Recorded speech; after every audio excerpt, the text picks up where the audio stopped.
We'll be exploring sections 1 and 2 in your chapter 7 on India for this screencast. Section 1 is a basic introduction to the area, some geographic ideas, and basic history and ideas about the culture of India. And then section 2 explores the caste system quite briefly. So the first concept that you're introduced to is this geographical idea about the Indus River Valley and the geography to the north and the west. This Indus River Valley is right near the current state of Pakistan and a little to the west of India. The Indus River Valley is often cited as one of the most ancient of areas and is very important in our historical ideas of civilization.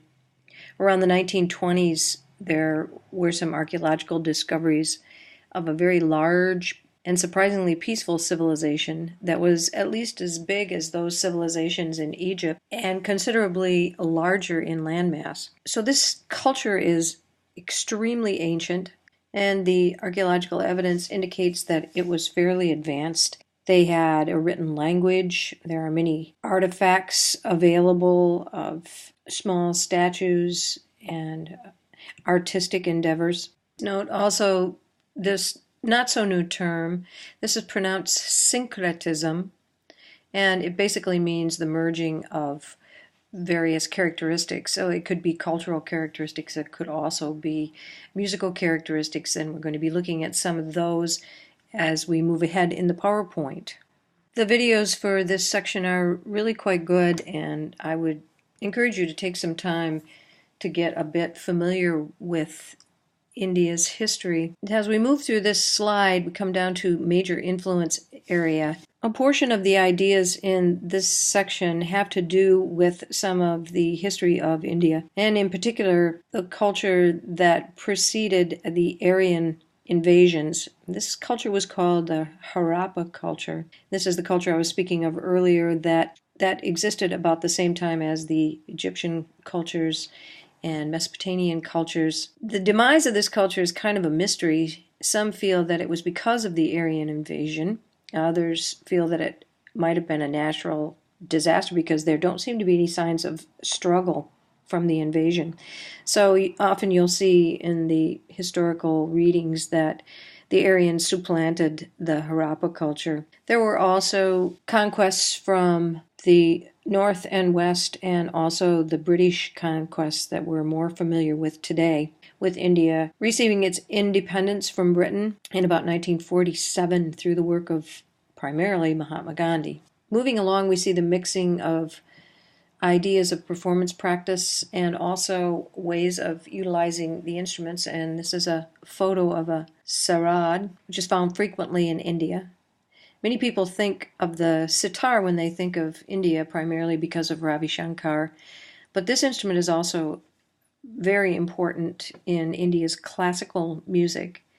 We're going to be primarily studying the classical musical culture in India and moving into some of the popular ideas of filmy or Bollywood film music. Some of the ideas of the transmission of instrumental performance are outlined in one of the text video, and please watch. It's quite important, and you will see the tradition of students learning from a master. Sometimes this is referred to as a guru, and sometimes there are schools where the transmission of these performance techniques are passed on, and they're usually referred to as a Gharani. I'm not sure how to pronounce that, Gharani.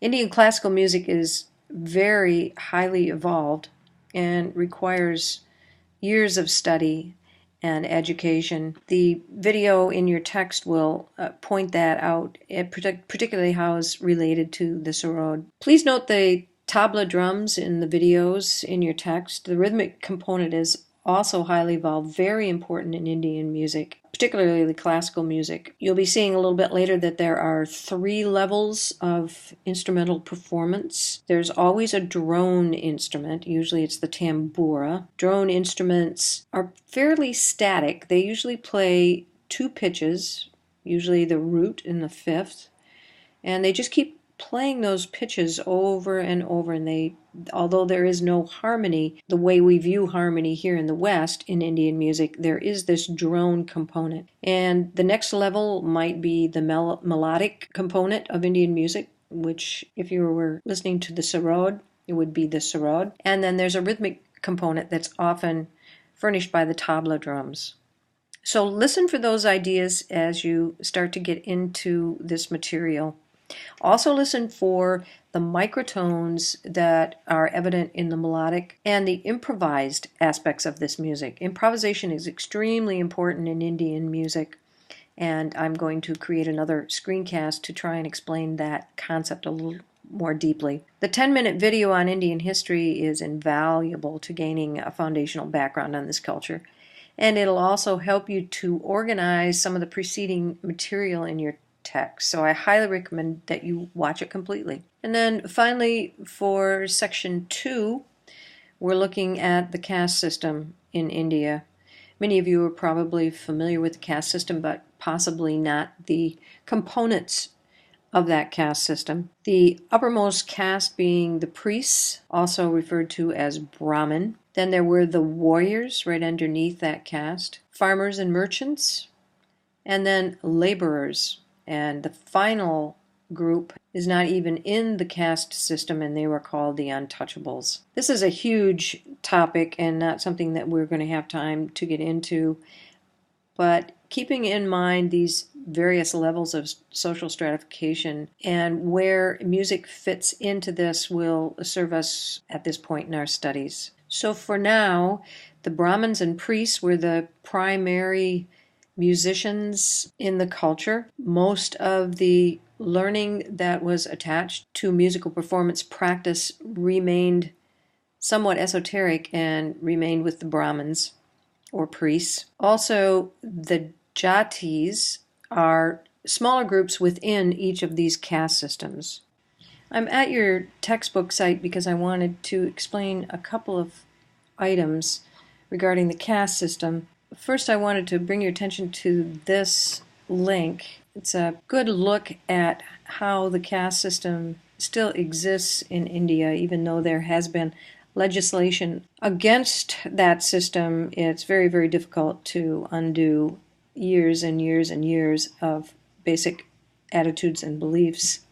Also, I wanted to speak to the evolution of the caste system. So if you notice that your book indicates that the Bhagavad Gita divided society into these 4 levels, but they were associated with learning rather than with inheritance. So in that kind of a system, if one could master certain levels of education or basic learning, they could move upward in society. The way the caste system exists now, that might possibly have come about by the groups within the castes being endogamous and marrying only within their group, the caste system has changed from being associated with deeds or learning levels to an inherited attribute. And once it's an inherited attribute, it's very difficult, if not impossible, to move from one caste to another. So if you're down here in the untouchable group, there's not much hope for you in terms of your betterment within the society.